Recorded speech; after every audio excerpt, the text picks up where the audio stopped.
আবু সাইদকে যেদিন মেরে ফেলা হয়, ঠিক ওই দিন আমরা সিদ্ধান্ত নেই যে আমরা কোনো ধরনের সংলাপে আমরা যাব না। আমরা সেদিনই বলেছি যে রক্ত মারিয়ে কোনো সংলাপ নয়। সেদিন রাতের বেলা ডিজিএফআই এর একটা টিম আমার বাসায় আসে, সায়েন্স ল্যাবে আসে। সায়েন্স ল্যাবের একদম মোড়ে হচ্ছে আমার বাসা। আর সেখান থেকে আমাদের দুইজনকে উঠিয়ে নিয়ে যায়। অর্থাৎ আমাদেরকে আলাপ আলোচনাটা ছিল এমন যে আমরা যদি তাদেরকে কোঅপারেট না করি তাহলে আমার তখন আমার আপা মানে শি ওয়াজ এক্সপেক্টিং বেবি, তো তখন দেখা যাচ্ছিল কি আমাদের বাসায় একটা হচ্ছে টিম পাঠানো হয়েছে। আর আমার বাসাটা হচ্ছে আমার বাসায় মা একা থাকেন আর বোন ছিল বাসায়। তো আমাদেরকে বলা হচ্ছিল যে অন্তত 1 মিনিট দেখা করতে হবে, অন্তত 1 মিনিট, সেটা হচ্ছে ইন্টারকন্টিনেন্টাল হোটেলে দেখা করতে হবে। কারণ এর আগের দিন আমরা জানি যে আমাদের ক্যাম্পাসে আমাদের যারা শিক্ষার্থী ছিল তাদেরকে নগ্নভাবে পিটিয়েছে ছাত্রলীগ, যুবলীগ। আমরা বলেছিলাম যে অসম্ভব, আমরা কোনোভাবেই আপনাদের সাথে কোনো আলোচনায় বসতে পারি না।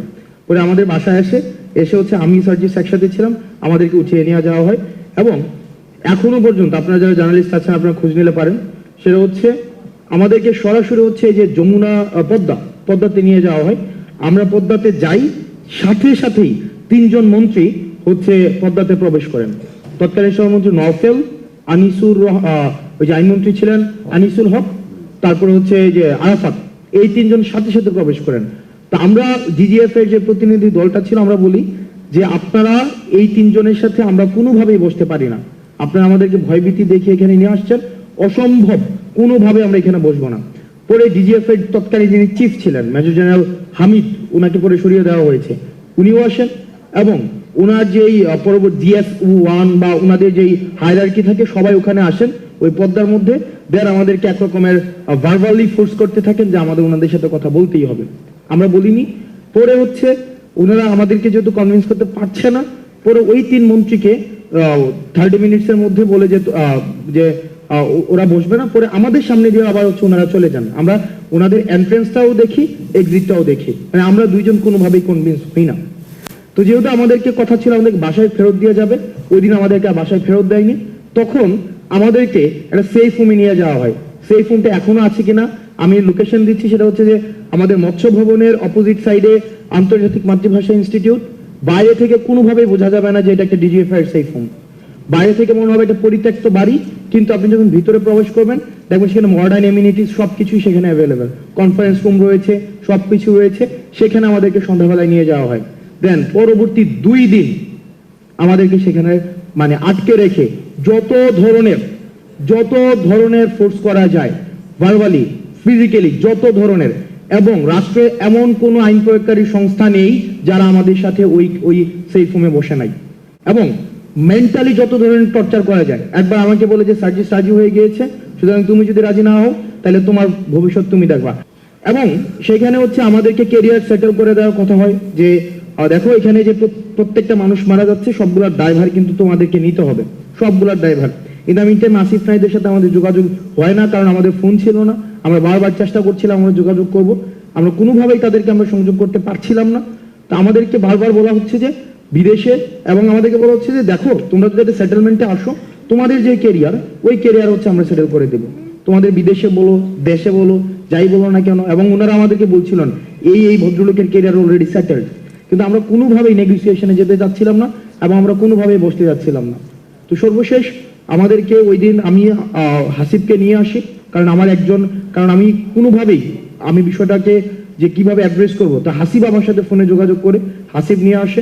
হাসিব যেহেতু মাদ্রাসার স্টুডেন্ট ছিল, হাসিবের প্রতি আরো বেশি তাদের ক্ষোভটা বেশি ছিল। দেন সর্বশেষ স্টোরি শর্ট করি, সেটা হচ্ছে যে সর্বশেষ আবার ডিজিএফ এর একদম পুরা যে ওই টিমটা ওখানে আসেন। ওই দিন হচ্ছে যেদিন আমরা পদ্মাতে যাই। তারপরে আমাদের কথা হচ্ছে আমরা সেখানে যাব, কিন্তু মিটিং করব না, আমাদের যে দাবিগুলো আমরা সেই দাবিগুলো দিয়ে আসবো। সেখানে সার্জিস আমাকে বলে যে দেখো ওনারা যেহেতু বলছেন মিডিয়া সেখানে আসবে, সুতরাং আমরা অন্তত মিডিয়ার সামনে আমাদের যেই বর্তমান পরিস্থিতি সেটা আমরা উপস্থাপন করতে পারবো। ওনারা যদি মেরে ফেলবে কিন্তু আমরা ওখানে উল্টা স্ট্যান্ড নিব। তখন আমরা ওই সিদ্ধান্ত নিয়ে আমরা পদ্মাতে যাই, কিন্তু আমরা 1টা মিনিটের জন্য ওনাদের সাথে আমরা কোনো বসি নাই। আমরা 8 দফা দাবি, 9 দফা থেকে 8 দফা আসছে, সেটাকেও ওনারা কেটে দিয়েছে, সেটাকেও ডিজিএফআই নিজে কেটে দিয়েছে। এবং আমাদেরকে যখন আমরা আসছি নিচে, নিচে আসার পর আমরা দেখলাম মিডিয়া এখানে যারা যারা আছেন এই ক্যামেরাগুলো লোগো সহ মিডিয়া তাদেরকে আমরা সেদিন সেখানে দেখেছিলাম এবং আমরা সেখানে আমাদের সাথে যা হয়েছিল আমরা স্পষ্টভাবে সেই ঘটনাগুলাই বলেছিলাম।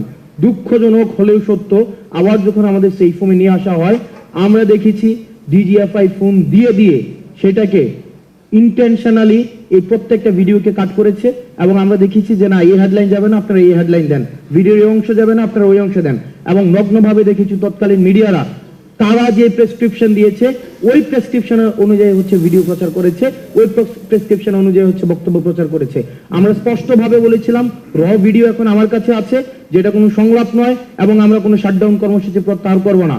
কোন শহীদের রক্তের সাথে মারিয়ে এসে আমরা কোনো সংলাপ করতে পারি না। কোনো বক্তব্য সেদিন আমাদের প্রচার করা হয় নাই। এখানে সবগুলা মিডিয়া যারা যারা আছেন সবগুলা মিডিয়া সেদিন পর্দার সামনে ছিলেন, এখানে সবগুলা মিডিয়া সেদিন পর্দার সামনে ছিলেন, সবগুলা মিডিয়া। হয়তো আপনারা ছিলেন না, কিন্তু আপনাদের হাউজের অন্যরা হয়তো বিট করতে এসেছিলেন, সবাই ছিলেন, কিন্তু সেদিন কিন্তু আমাদের বক্তব্য প্রচার করা হয় নাই। আমাদেরকে ন্যাশনালি ভিলেন বানানোর এখানে অপচেষ্টা করা হয়েছে। এবং ওই 2 দিন আমরা ওই সেফ হোমে বসে বসে দেখেছি যে মিডিয়া আসলে মিডিয়া হাউস থেকে নিয়ন্ত্রণ করা হয় না, এটা গণভবন থেকে প্রেসক্রিপশন দেওয়া হয় এবং প্রত্যেকটা জিনিস ডিজিএফআই নিয়ন্ত্রণ করে এবং 2 মিনিটের নোটিশে হেডলাইনগুলো পরিবর্তন করে দেওয়া হয়। যদি কোনো হেডলাইন পছন্দ না হয় ওই মিডিয়াকে ফোন দেওয়া হয় যে এই হেডলাইনটা এমন হবে না, ওই হেডলাইনটা এমন হবে, সাথে সাথে দেখেছি সেটাকে চেঞ্জ করতে।